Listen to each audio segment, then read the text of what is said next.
I think money is a tool. Too many people think of money as the end, like how much money do I need? And then after they get that goal, like I need more money on top of that, and I need more money on top of that. But what are you using that money for? Because a lot of the times they don't think of money as a tool. They think of, I'm earning money, so I might as well go spend it. But money is a means to an end. So what money does is it allows you to have freedom, right? It allows you to buy your time back, because at the end of the day, it's time that's more valuable than money. Right? So that's what I think money is. It allows you to actually buy back your time, because you can always make more money, but you can't make more time.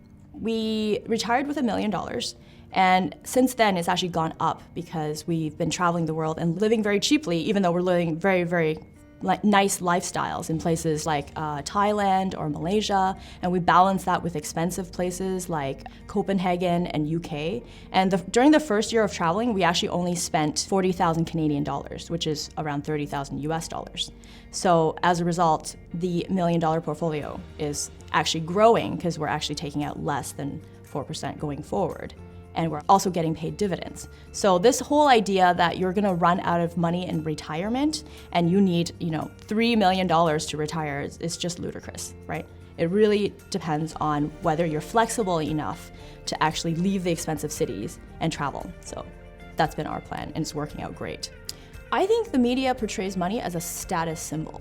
Like the more you have it, then you're better than other people, and then you need to move up the ladder, and the more you have it, the better it is. The reason for that is because they want to sell you things, right? And that's consumerism, and that's how businesses grow. They want you to buy things, because if you buy that Ferrari, that helps your identity, and then you end up feeling really good about yourself and then really being somebody special. But that's really short-lived. Anything that you buy, you basically hit the hedonic treadmill, where that fancy thing is super fun for the first 2 or 3 weeks, but then you get bored of it, and then your brain needs more dopamine, so then you end up buying even more, something more fancier, and then I need to now buy a yacht, now I need to buy a helicopter pad, now I need to buy, it just never stops, right? So this is the psychology that the media is using, is that basically this is tied to your identity, and the more you have, the higher status you have. But that is not true happiness, because it never ends. It's a hedonic treadmill that goes on forever.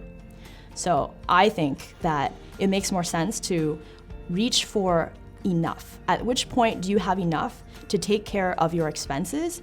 And then at that time, you can do whatever you want. Like you can follow your passion, you can go travel, you can spend time with your family. And then in our case, once we had enough, we could have stayed another 5 years, we could have made more money, but what would be the point? I would be losing time, spending it with my friends, my family, and then doing things that I love, like writing and traveling the world.